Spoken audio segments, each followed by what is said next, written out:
told me it last time. Well, welcome to my house. Yeah, this is 777. Here we are. Is it 777? Yeah, it's 777 8th. That's such good numbers. And I'm on the river. I always tell people that I'm on the river. Like, The river. this is Pacific Coast Highway, but this is the river. Like, whenever people come here, they're like, "Oh my God, you live on Highway 1?" Oh, And yeah. I'm like, Highway 1? What the PCH? fuck? Yeah. Sepulveda. All right, bro, do your thing. Just let him be with me. Do your thing. Come on. You think you're going to try and... Yes. Look, That's all he wanted. this is like reading Rainbow, huh? We'll cuddle. Nice. Hi. All right. If you can introduce yourselves, who are you guys? What's your name? Like, I'm Lee. I'm Avi. We're Noga Bread Co. nice. That's good. That's good to know. Oh my God. And we're Bert and Ernie. You know, like this is our show. Pretty much. We going after Elmo and Big Bird. No. That's not right. No, that's not right. It's That's not okay. correct. Don't have kids yet. Sesame's- You're not gonna I'm know. not ready. Yeah, you will not know what to do. Just don't put on Miss Rachel or anything like that. That's Rachel. I don't know. Miss Rachel's like the new, what's his name? What was the guy that passed away? From Blue's Clues? No, the guy, the pastor. Wasn't he like a...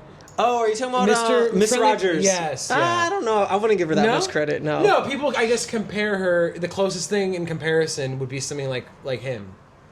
I like that. That's a good idea, Yeah. but you know they don't. They're- know they're nothing. different, I clearly. compare her to like maybe like the Blue's Clues guy, whatever the fuck his name For is. sure, I'd agree with What that, was his- actually. I don't know his name. Jay. No, Something with Jay? Tommy No. or something with a T. No. I'm All right, pretty you sure, ready yeah. for this first question? For sure. Jesus Christ. He already knows. Yeah, we've no, talked you about guys it. could both answer this question, but don't like take it out of like context. Don't get crazy and stuff. Ready? Yeah. Okay. Or what are your last words? Watch this. Oh, Oh, you just responded. Okay, nice. I like that. Was that not the... oh, I noticed that it was words. It could be Like what- multiple words. Oh yeah, what? Yeah, what are your last words? She said, "Watch this." I like that.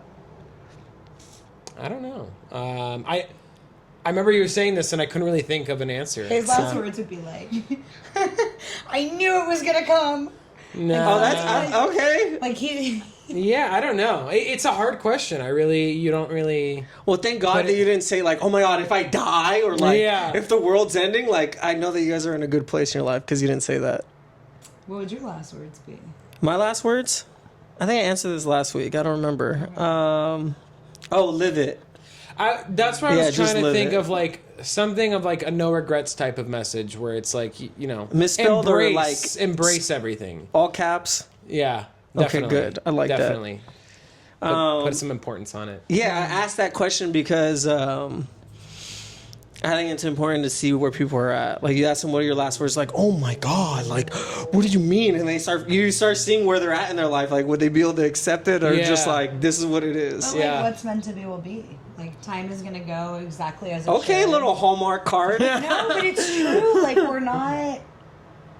I think it's silly to, like, catastrophize when, like, we're not in control. Like, everything that's going to happen in your life is going to go exactly as it is supposed to go. Right. Whether you see that or not, like, you have to, like, let go. You have to release the, like, illusion of control. Like, control what you can. That's what I think I'm reminding her a lot. Also, with Yeah. me, but I always, like, we're always stressing about certain things, and a lot of it is out of our control. And I'm just like, you have to Right. just let it go, because us stressing is not going to I'm happen. very type A. Yeah. And so when things are What are you, not type B, going- type A? He's like A minus? Yeah, I was Okay, gonna that's say, good. I'm in the He's middle. pretty A. Yeah. But again, I think I have a good grasp of what I can control and what I can't. I think that's powerful because the other thing is, one of my questions is like, when you think about, you guys basically have a bakery, and like, it doesn't seem to me like you can have that energy of like, oh my God, like, No. There is The a sense- chaos. there is a sense of urgency. I think. I mean, given like in our job, but I think in any job, I think there's a sense of urgency for sure. But you have to balance it with, all right, you just have to go with it. Especially with food. I think there's a lot of things that go wrong. yeah. And you have to know how to improvise and pivot and just embrace it. How do you make decisions when you're choosing a pastry or a bread? A lot of it is like invoked memories. So if I'm trying to do something, it's because I'm inspired by something, or it's a memory I want to try and translate into a pastry. And More often than not, like, it doesn't work. I will test it out, and then I'm like, I like it for a period, and then I'm like, nah, this isn't exactly what I envisioned. And those are the things where it's like you can't force it. Just if it doesn't work, it doesn't work, and try and touch back up on it at a certain point when you kind of get that spark again. I think that's not forcing things is huge. Yeah. I think in any industry. How easy or how difficult is it to take his translation of that thing and then tell people about it? Like, tell the story of it. It's so hard. It's so hard. It's really hard because everything that Lee does has this depth, like so much more than I could possibly describe to someone who's like walking up and asking me about a pastry, right? There's like a story or a memory or a dish or like a trip that he took, like when he's recipe developing, it's not like he's like, okay, I'm gonna like throw this and this together and like make a recipe, right? It's very like, he was dreaming about this pastry that was like a riff off of this dish that he grew up on, sabich, right? Mm-hmm. And he was talking about it with me for the longest time, like, okay, I'm thinking like, these are the components and I'm gonna use eggplant, but not normal eggplant, fairy tale eggplant, blah, blah, blah. And then finally, like, the day came and he started recipe testing it, and like, you know, there's like 2 different eggplant creams, and one is charred with skin and one is without, and like, there's so much complexity. And then after all of this time, he like makes it and he eats it and he's like, I'm not putting this out. Right? And not because it wasn't delicious. It was delicious, but there was this like, it's not going to translate. People aren't going to understand it. It's too complicated. Yeah. It's something more for my own satisfaction to see if I can translate something. But again, with the stuff, there's a balance of everything. Like, I have to put out things that are unfamiliar because I want to educate people, but you still have to make it approachable and familiar for people to want to try something. So it can't be too foreign. It can't be too complex. And also from a standpoint of like, of just production, of if you want to like be efficient and have, you know, consistent products and whatnot, it can't be too complex for people making it either. Right. So there's all that balance, and if I don't find the right balance, I'm just not going to do it and kill myself over putting out something I'm not happy with. I think what's interesting about what you said about the balance and them not getting it versus getting it, like, there are moments that I see you like telling the story about the pastries to some of the customers, and I'm like, their eyes glaze over. Yeah. It's like so over their head. Yeah. And so I was going to say, like, do you think that there's moments where you're like, I just have to forget this storytelling aspect Yes. and just like Yeah, give 100%. people what I think they're you going to like? see it. I think that part of my job is being able to read people. And like, there are certain people that they walk up and I can tell like they want the story. They want to hear the layers. They want to hear like, oh, there's like a buckwheat frangipane and there's this tarragon cream and da-da-da. And then there's some people that just want to hear like, this is a poached pear pastry. And like, that's enough for them to like decide like, yes, I want it, no, I don't, right? Sometimes when you over-explain, it's like too complicated and it's not appealing or approachable, and it's just like, it's too much, right? So I think that it's very much reading, like who's coming to the table, what is it that they're looking for? Are they just looking to like grab a bite and go? Are they looking to like understand like, you know, what went into it? It's a lot. Do you feel sometimes, let's say you do put something out, do you have any regrets when like it goes out and you're like, damn it, I don't want to put that out? Recently. Yeah. Well, what was recent? I The think. Turkish coffee. Right? Well, no, because of the, we have a lot of restraints because we don't have a storefront, right? So you have like temperature, you have humidity, you have heat. You have cold. I mean, like, but that's just a little different. That's more so because of the constraints we have. In terms of regret, I feel like there have been some things in the past that just don't come to mind. But for sure, like, I mean, regardless, I'm always second guessing some stuff. And it's funny, like, I do trust Avi's opinion, but I think Avi's like my biggest fan, so she'll try something, she'll be like, it's the most amazing thing ever, and I'm like, I don't think it's the most amazing thing I've done. I think there's room for improvement, and I don't want to put it out yet, Right? You know, so I battle with that, but again, it's a good balance. She always reminds me she's like the normal consumer and I'm the person in the kitchen being critical, so there's a balance in that too, right? Like, right. What I see is not what everyone else sees, right? And the more I do it, the more I understand that. Yeah. Do you feel that once you have your storefront, that you'll continue with the seasonal items and whatnot, or do you For think sure. you'll stick with these are the staples? No, Like, we're going to offer a lot more because, again, those constraints won't be... I can't offer certain things because of temperature. I don't do certain sandwiches because of the way, our setup is and we're outside. So Right. I want things to be at the most fresh because that stuff matters in the way it tastes and the way it looks. right. So I think we'll have more things to offer when we are in the right setting. And then more so build on the whole organic farm to table, everything's from the farm market, that whole thing, Yeah. You can be as risky as you want with this and as critical as you want. What are your thoughts on people who are at home doing the whole, like, I'm this baker now, I'm doing this thing, and then they're throwing out a bunch of, like, items, and I'm like, oh, those look good, or like, oh, wow, like... It's funny. That's Food- Pillsbury Doughboy stuff. Yeah. Are you like referring to like people that do like cottage bakeries from home and stuff? And Sure. sell I at mean, farm like, markets? what are your thoughts on people who put their baked goods out there and then they call themselves maybe what you are? Got it. I feel both ways. First of all, this is only kind of new in the last probably 5 years. Right. I think LA was one of the first people to like to put a law out that you can start baking things from home with like a certain certification. You don't need like the whole health department thing. So it is nice from that aspect that anyone can kind of start a business, and you don't need to like start up with a lot of money, regardless of your experience. I think that's totally up to the person.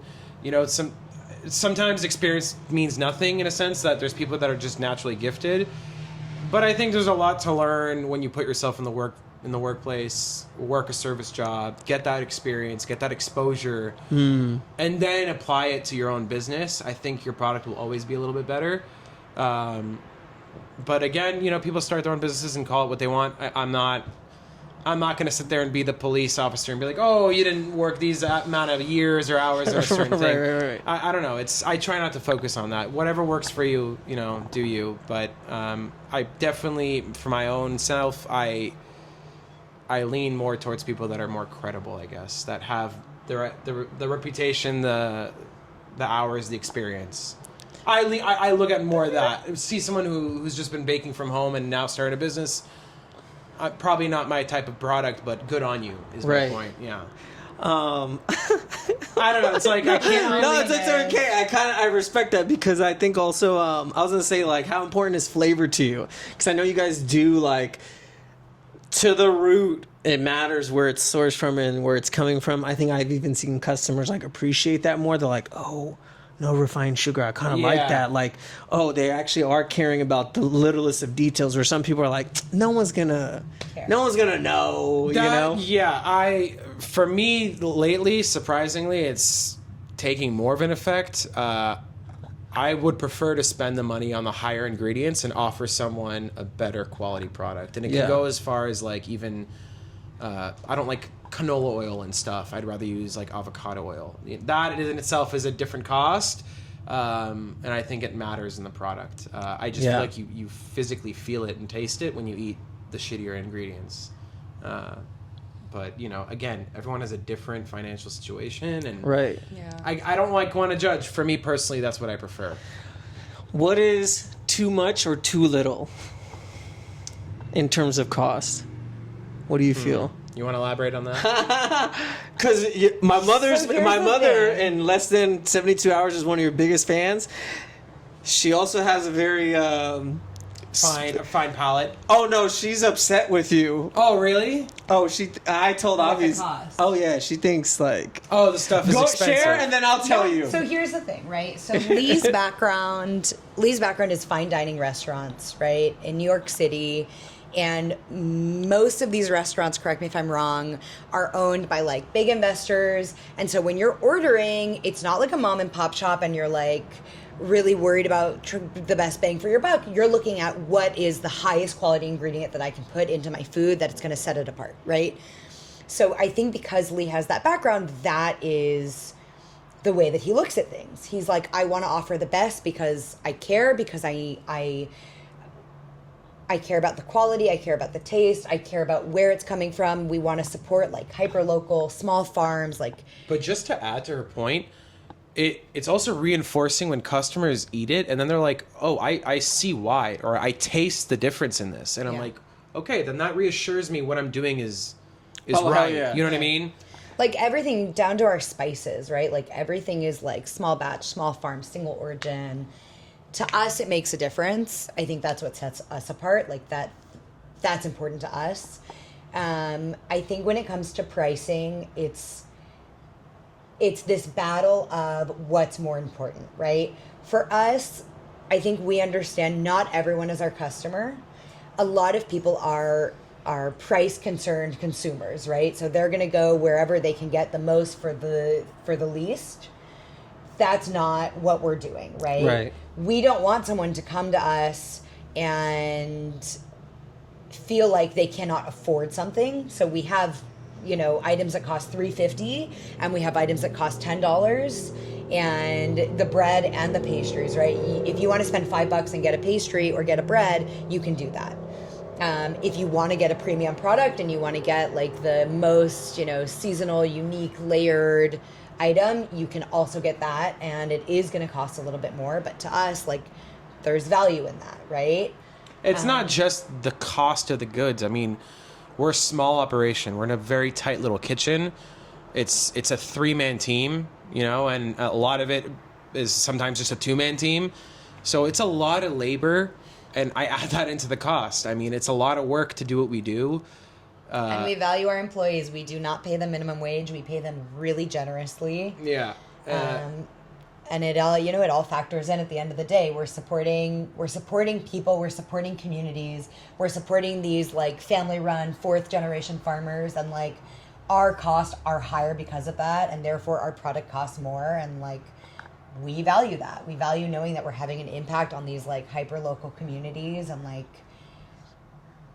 the people who want to support that support us, and the people who don't, and like that's just kind of part of what we've created. It's in anything, you're not going to appease to every single customer clientele. Right. You're going to figure out what your customer clientele is as you start to like really get the business going. So there's nothing wrong with that. I physically cannot please everyone. Right. And I tell myself that too.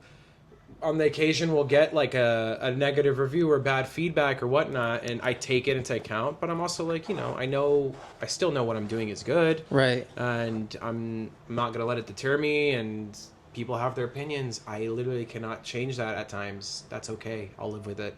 Yeah. There's tons of people in the world. Well, what I love is my parents are cheap as fuck, and I love them for that. But also, they are the type of people that tell you the truth. And when I kid you not, like, they ate the sandwich. They ate, I think it was the tomato. Too, right? They ate everything. Yeah.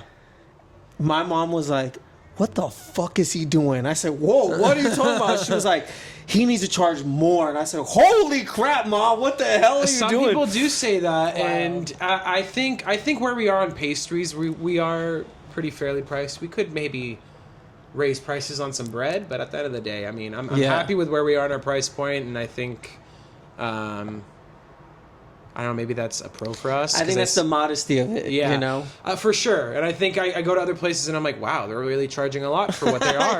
Right. Yeah, but then again, they're full. People don't mind. I think that's being in California also, right, compared to other places. Well, and I think too, like once a storefront exists, then there's that like. What's interesting is I think when people pull up to a pop-up, they think like, oh, like, Cheap. well, they're just like, this is where you're at. Okay, like, how could you ask for that? But when you Right. go into a building, like, oh, fuck, like, I couldn't understand why they're asking for that. So Yeah. there's like a double-edged sword. However, someone who appreciates like details, I know, similar to like my mom, she appreciates details. She's like, oh yeah, there's definitely more that they could ask for just based off of the flavor and like what she tastes and things like that. Now the other side of it is there's not people who are educated in that space. They're just like 100%. You know, their tongues are burnt. They can only taste like salt or sugar. For sure. They have no complexity whatsoever. They're happy going to Costco or to 7-Eleven and getting a $1.50 pastry because it doesn't make a difference. And so to come to us and see like a $7 pastry, they're like, hell no. And I have nothing to argue there, you know? Like that, there was nothing I can say to stray you, so I just have to respect it and know that the right people are going to want to come, and that's, again, it's out of my control. Right. You know, I can try and make something and offer something for $2, but again, it's not ever going to be with a lot of love and ingenuity. That's also disrespect to the hands that put in the work exactly. to it. I don't know. I see it across. I have a lot of friends that have small businesses going on right now and that are really thriving. And I'm sure it's something that they're dealing with pricing, but like I look at Josh, for instance, with his bagels, and he puts in a lot of work into it. If it's like lox, you know, he's trying to make his own lox and all these things, and it's a fairly priced sandwich. I think you're $15 for a bit open-faced bagel sandwich is in today's economy. That's saying, but literally in today's economy, you don't like a standard $20 meal. That's what you're getting. Right. You know, it's. Do you think that if you were in a different space in terms of like cost of living, that would play an influence on it, or do you think that the artistry still defines it? For sure. I mean, imagine if you were in Atlanta. Our costs are significantly Atlanta higher. was like very different. New York is very different. Atlanta. We didn't think that we were going to open in California. That was never the plan. The plan was actually we will live anywhere in the United States except California. And of course, like, we're not in control. Like, it's funny that you end up in the place that you're so sure that you will not.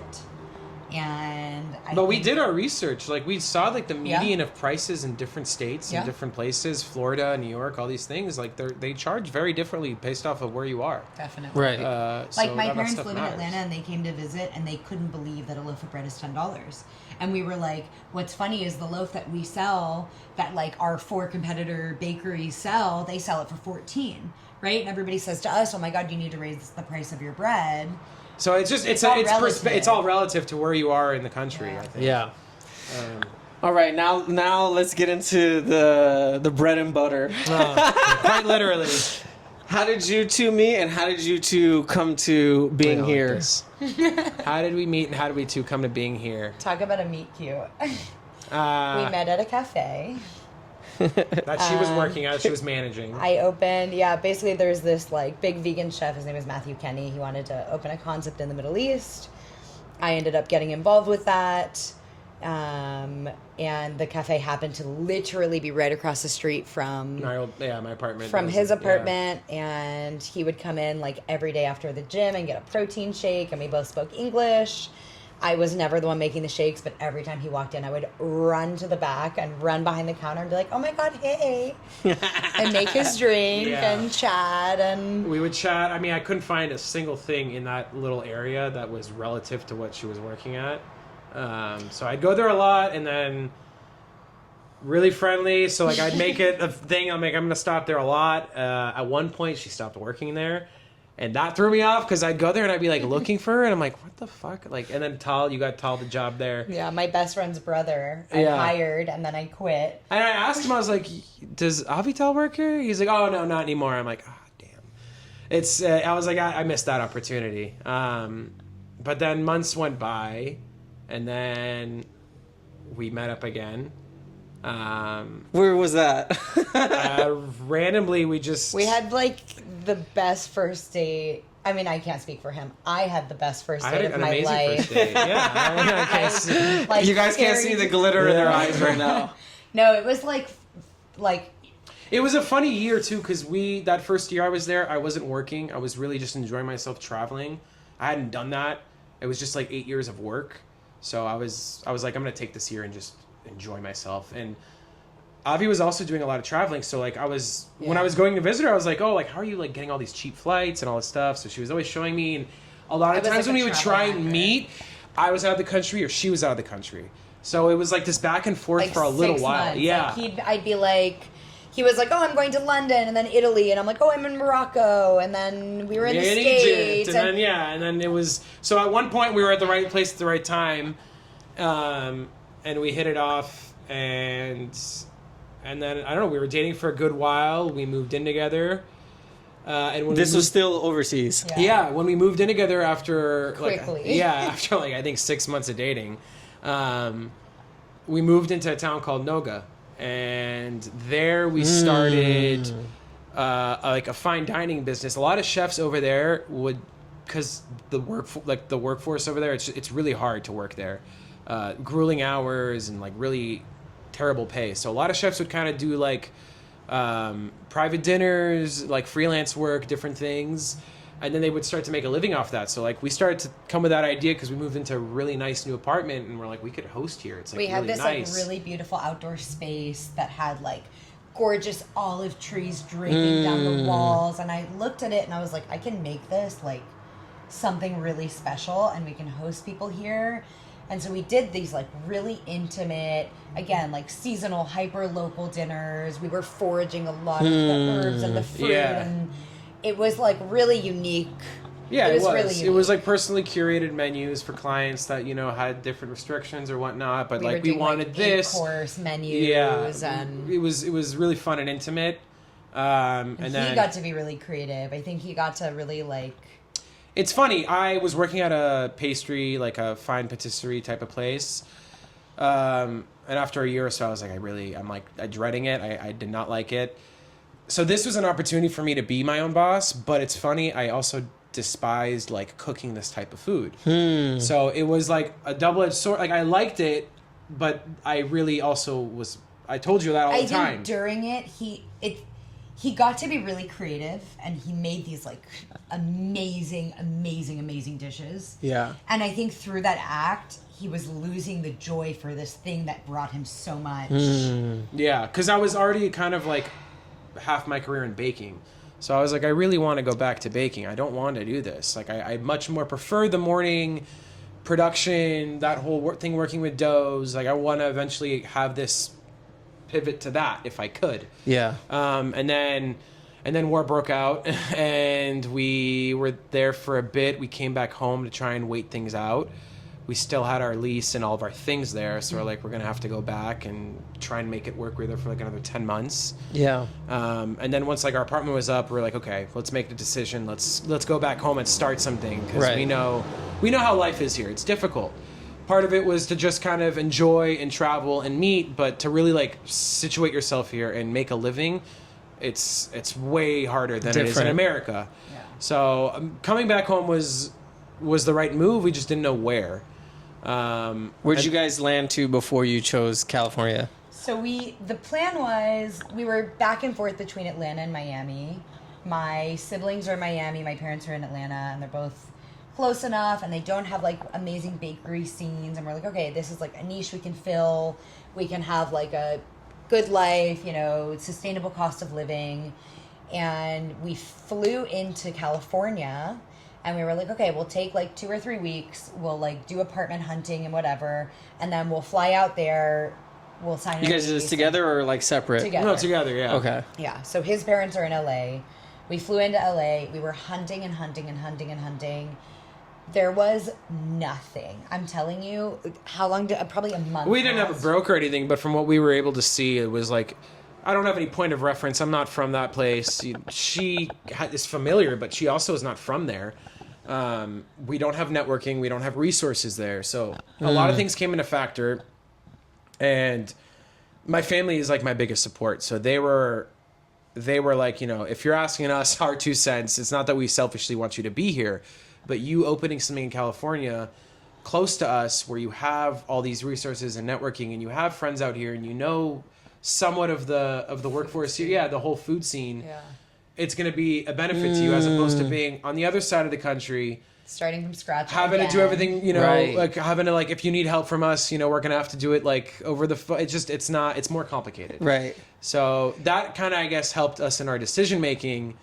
And It I was think a we just, happy accident. Yeah, it was a happy accident, and we just started to go with it. You know, from the second we signed an apartment, we're like, okay, let's start looking for a kitchen. Let's start trying to find a situation. How do we do this? We do pop-ups. We try to get into farmer markets. We signed a lease for a kitchen. We just started to just practice for like a month. Right. We got into some small little Farmers market. not really like farmers markets, but Gardena. but like I mean things like that, like little we fair were markets, doing like artisan markets and selling at doing different pop-ups, different collabs with like small businesses and slowly she came up on the Enclave because it's right around the kitchen, and right. she's like, I'm gonna see maybe we can do this here, because I also believe the Enclave is fairly new still, if you think about it. It was brand new. It was about a year old. There was no one there ever. Every time I went, I would go and get him coffee because it's like right next to the kitchen, and it would be a ghost town. So right. I like contacted. I remember what that used to be. Yeah, which was like nothing. No one knew about it. No one knew about it. It was empty. I mean, for reference, we had the kitchen for like 3 or 4 months. We didn't even know the Enclave existed, and it's literally 3 minutes away. Right. It's a quarter mile. There was no signage. There was no presence. Like, if you were like, food or coffee near me on Google Maps, it wouldn't even come up. Every single person that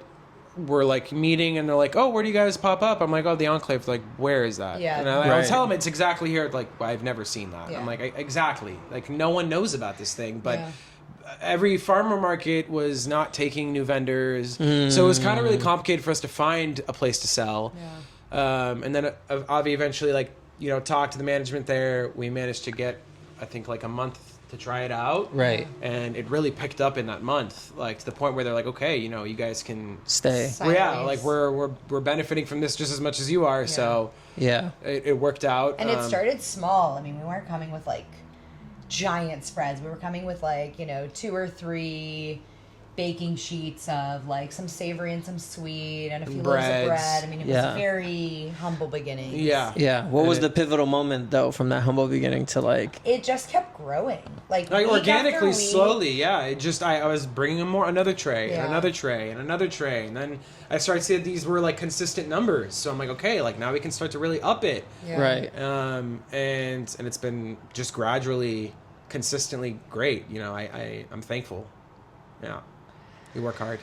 We work really hard. How do you guys make it work together? Because, businesses that are like partners and like, and everything. Well, I mean, it makes sense now. Hearing the story about like what happened overseas and doing the like at home, like it makes sense. Like I see it now. And that's why I said like when we named it Noga, I was like, it's our beginning. Yeah. It's where we moved in. It's where we started a business. It's where we kind of went through a lot of things together. So I think it's fitting. But to your question, I don't know that it's practical for many people. I know there's a lot of like business people that are couples and they thrive, but there's like certain things I think you need. You need like really constant communication. Right. You need specified roles. You need to really differentiate the work.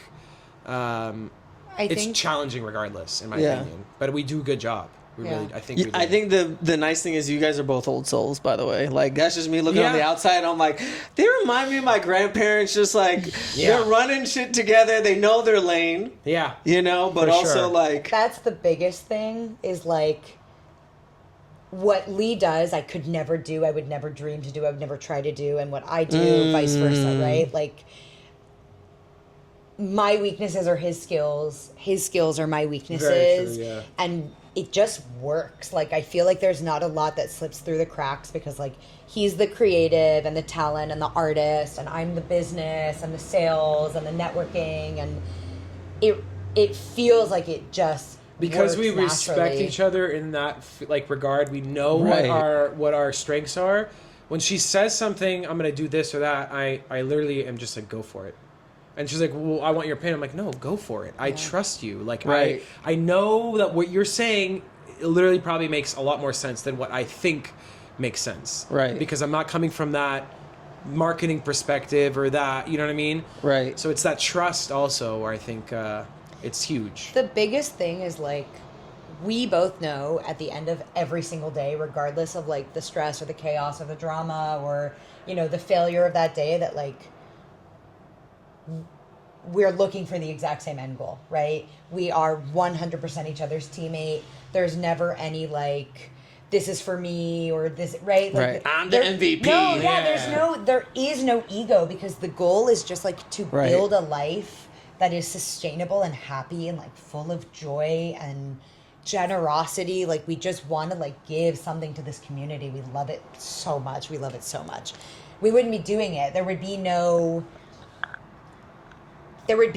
reason to do something like this if it was not fulfilling. And I think we both feel so fulfilled by what we're doing. Like, Yeah. I think that's the other, what's interesting about that? Because we were talking about like the viral moment. Like, when do you think the viral moment will happen? And I'm actually like being in that space. I'm like, I hope you guys don't have that right now, because I think it will take away from that, because then you'll have those moments where, not that the work couldn't match the hype or the demand. I just think that comes with a weird, like, you lose some nuances to the storytelling. You lose some like aspects of what makes you, because it's like, You're oh not my in God. control of the You have to narrative. try and catch up to it. Like, again, I'd probably agree with that, because I feel like I'm growing at a pace, and I feel like it would throw off the pace, and I would have to throw myself out of like a loop and catch up with stuff. And I want to be able to continually grow and learn. Right. I'm gonna be better than I was last year. I am better than I was last year, and I'm gonna get better and better and better. So Correct. I don't want to be thrown into the fire and like be forced to just Right. Especially produce before the doors virality. open. Yeah. Let me get to the doors being open first. I got that whole bridge to cross. Yeah. So How do you feel opening? How about this? What does opening day look like to you? it's funny. I play that a lot in my head. I saw your eyebrows. It was like, you're like, I think about that. I do think about it a lot. Like, I'm curious in my heart. Truly, I feel like we'll have like a cool line, and like people are really going to be excited. But I really like wonder like how prepared we're going to be. What the bakery is going to look like. What the team's going to look like. What we're going to be offering. Like, these are all these questions I'm asking myself, like, what opening day really is supposed to be. So I don't really have the best answer for it, but I'd hope that we have a crowd of people super excited to come in. Right. That'll be... Is sold do you out think? in the picture or what? That's Opening what's... day? Yeah. I think, I mean, not in like an ego way. I think that there has been so much buildup, and like, I mean, 9 out of 10 people who come to the table are like, when are you opening? When are you opening? What's the update? We're getting messages every day on the Instagram. Like, it's just that next thing, right? Everybody's always looking for what's next, what's coming. And I think that's with any opening, right? I think people want to see what you built. They want to see kind of the vision come to life. They want to understand where you're going. Right. Right? I mean... Yeah. What are some of the things that you want to add to Noga that will be a part of that new experience? Like offerings? So much. Yeah, like what comes to mind?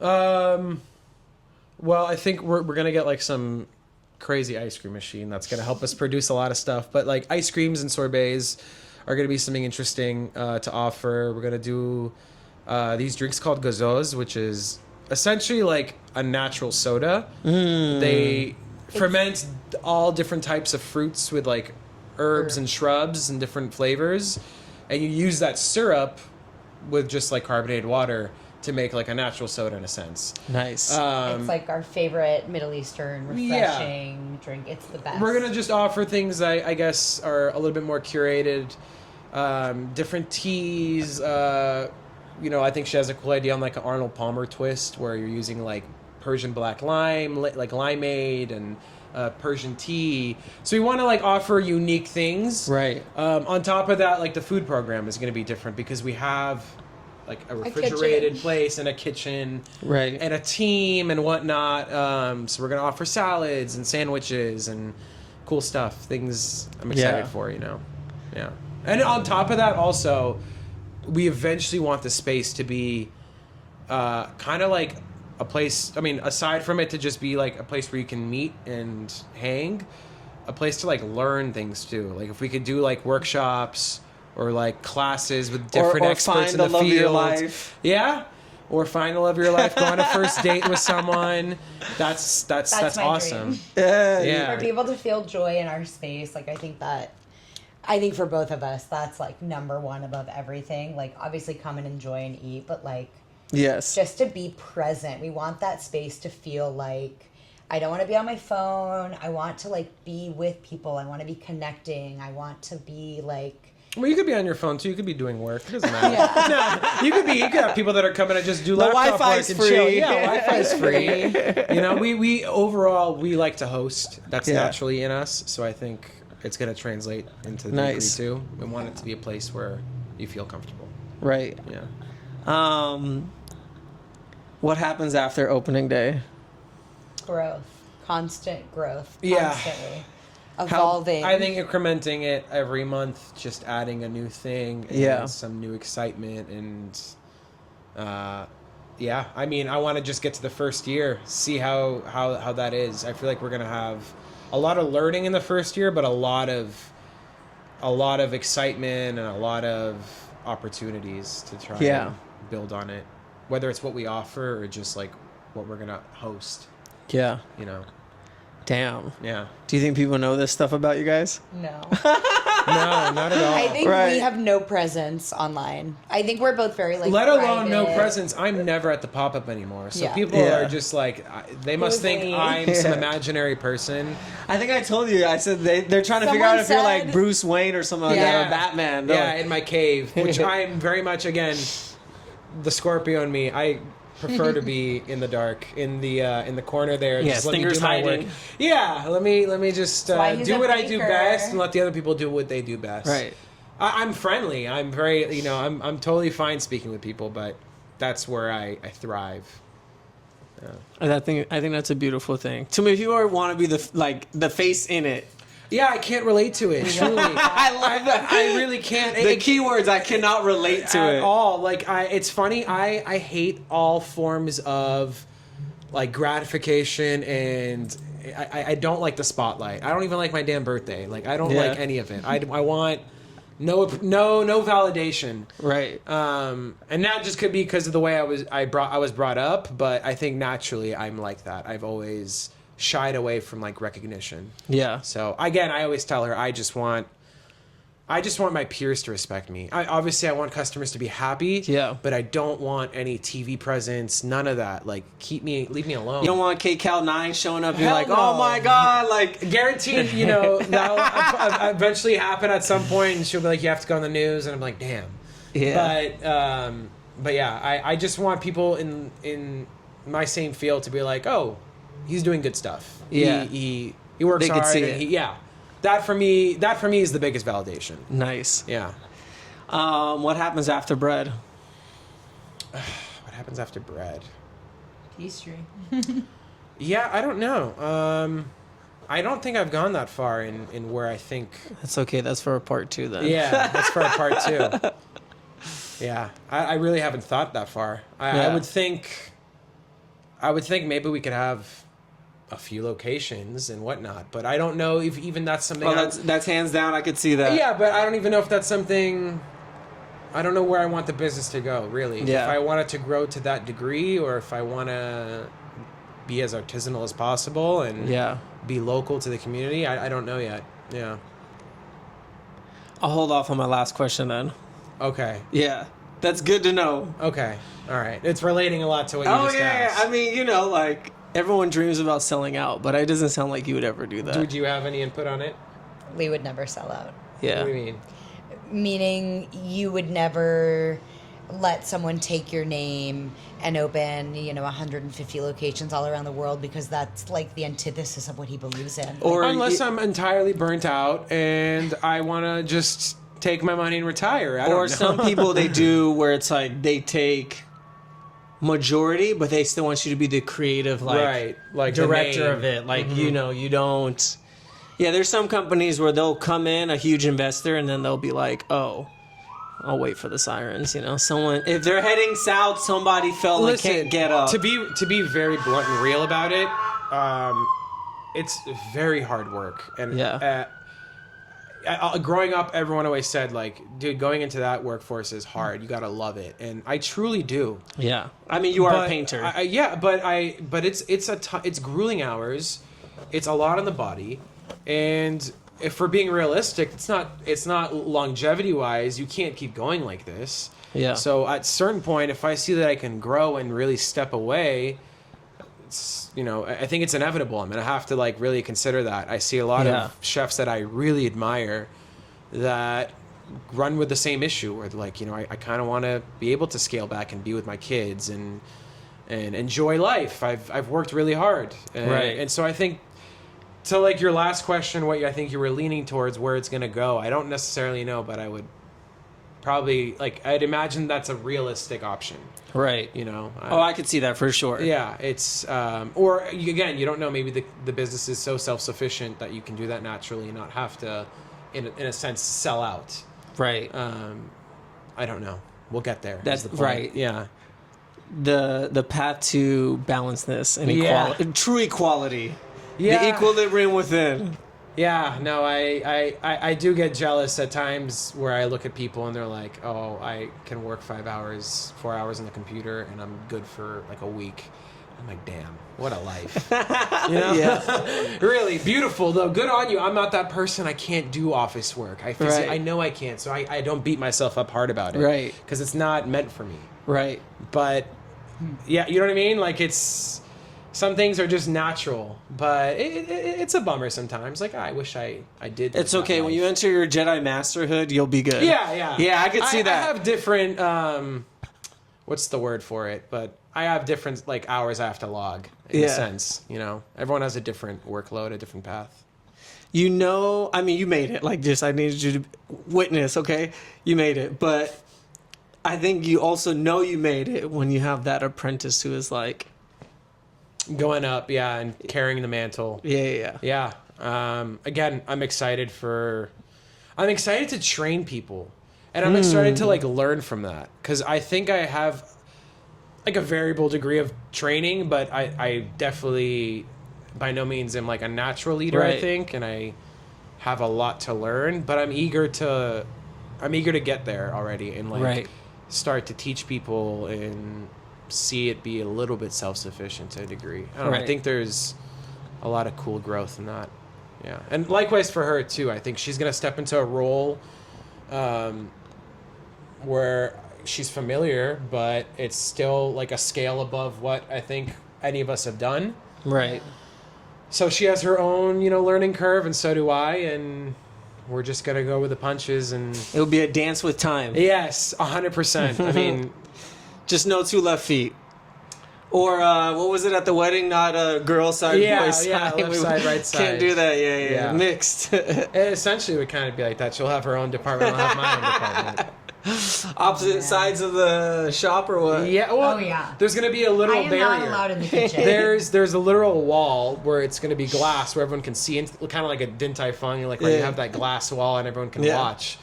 So there's literally a barrier between me and her. If she wants to come into my zone, and if I want to go into her zone, we have like jurisdiction. Right. The rule is respect, right? Yeah. When you're in my zone, respect me, vice versa. Yeah. No one steps on toes. It's like the unspoken understood, you know. You guys have almost all the crayons in the crayon box. Once you have all the crayons in the crayon box, they know what, like... Yeah. Oh my God, red versus blue. Hey, come on. Mac and cheese, yellow. Invisible white. Come on.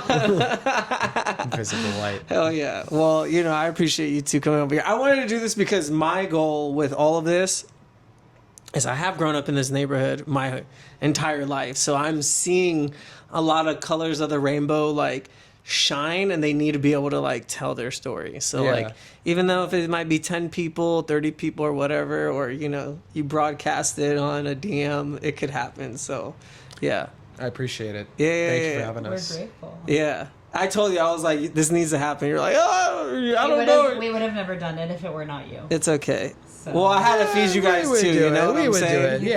Yeah, I think we would do it. I think it's inevitable. You can't push away this stuff at some point. Yeah, no, it has to start somewhere. Yeah, exactly. You know, better than that than like KCAL9, like with one of those reporters that knows fucking nothing about you, and they're trying to. What does the teleprompter say? Oh my God! Like, hurry up, tell ChatGPT to change a couple of those words. Yeah, it's very commercial. This is very much more intimate, real. Yeah, it's literally life.